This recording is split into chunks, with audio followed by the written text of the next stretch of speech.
Nikki Kuhnhausen was just 17 years old when a 25-year-old construction worker murdered her after he found out that she was transgender. Take a look. Nikki had gone out for a walk in Vancouver late in the night on June 5th. She met a 25-year-old construction worker named David Bogdanov. They exchanged Snapchat accounts, then parted ways. But hours later, the two communicated on Snapchat and arranged to meet back up.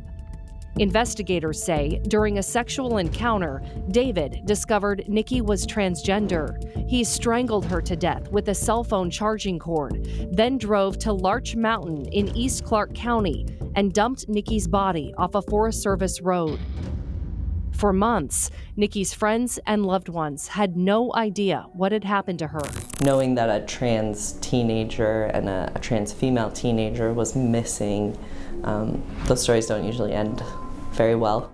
Then, in December of 2019, 6 months after Nikki disappeared, human remains were discovered on Larch Mountain. During the investigation, search warrants revealed David's phone pinged in the same area Nikki's remains were found the morning she went missing. We attempted contact with him yesterday, and he declined to give any further statements. At that point, he was arrested for second-degree murder. So I understand that you're being arrested today for the murder of Nikki Kuhnhausen.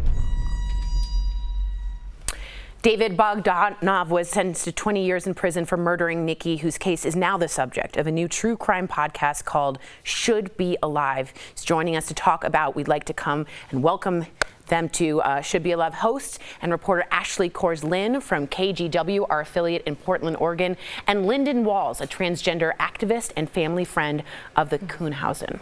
Thank you guys for being here. I appreciate it. Now, thanks for having us here. Thank you.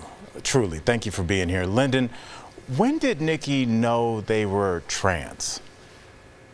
Yeah, Nikki knew she was trans from pretty early on. Yeah, even in preschool, she would often put on wigs and like to dress up as a girl and have other people do her makeup. So Nikki knew very early on that she was different. She may not have been able to articulate that she was transgender, but she knew very early on that she was different and that she wanted to present as a girl in the world.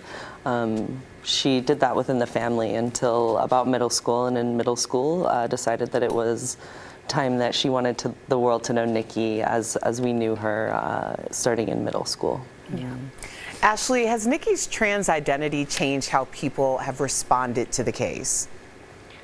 Yeah, I think early on when we covered this case, we got a lot of really hurtful and hateful comments from people who essentially blamed Nikki, really sadly, saying, well, she should have disclosed that she was transgender and this wouldn't have happened. And I think there are a couple points to really dive into here. Number one, Nikki was a child. She was 17 years old who met a man who was 8 years older than her.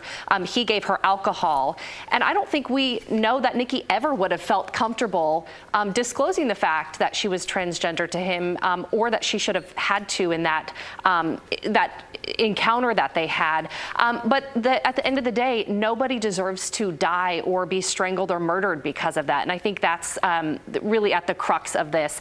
And I think Nikki's gender identity played a role in this, in the sense that people who are transgender, LGBTQ plus people, really saw this case and saw this murder, and it really heightened the fear that people already have about acts of violence that are increasing and murders that are increasing against transgender Americans. And so this case really rattled those people who were already scared. And specifically, trans women and Black trans women are most often the victims of these types of crimes. And so that's really what we wanted to highlight through this series. And thank God that you guys are, because hopefully through your knowledge, it can break down a lot of the ignorance and the prejudice out there and discrimination. That's the goal. I mean, this is a human being. It's angry and it's heartbreaking.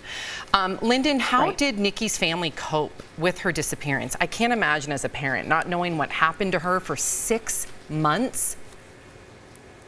Yeah, Lisa really took it hard. Lisa, Nikki's mom, spoke daily They text, they Facebook message, they talked on the phone. There wasn't a day that went by that they didn't talk. And Lisa often talks about the fact that Nikki was never the one to hang up on their phone calls.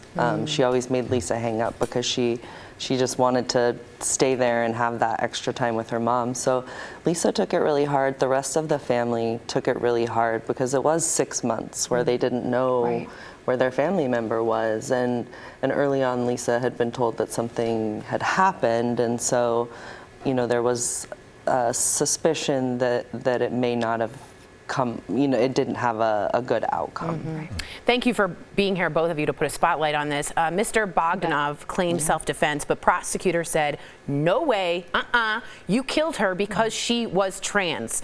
Ashley, talk to us in the audience about the panic defense and how effective of a legal strategy has it been for defendants accused of murder? Yeah, so the panic defense is not an affirmative defense per se. It's usually paired with a defense of insanity or a self-defense claim, but it is a legal strategy. And so it can be used really overtly or very subtly and in a nuanced fashion. It is quite rare that it is used throughout the history of the country, dating back to the 1960s. We kind of dug into the research by talking to an expert on this. And what we found is, even though it's rare, it can be used quite effectively. And what it is essentially is when a defendant, let's say in a murder trial, will say, essentially they will say, I was so shocked or so disturbed that I found out this person I had some sort of encounter with was either gay or transgender, that I freaked out. I flew into a rage, and yes, and therefore should not be held either responsible or accountable for what I did. And that can include either a violent assault or murder. And there are cases of what's considered overkill, where a victim will be stabbed 50 times. And so it's extremely heinous, these really disturbing crimes. And the expert we interviewed in our podcast who studies the panic defense going back to the 1960s has found that when it does work and when it is used, it can be it can either lessen the sentence that a defendant will face, and about 8% of the time it has led to an acquittal. This is over the past 40 years. That's a hate crime. Oh my gosh. Yes. I thank you both for talking with us. If you'd like to our viewers to learn more about the life and death of Nikki Kuhnhausen, stream new episodes of Should Be Alive, available online. Thank you both.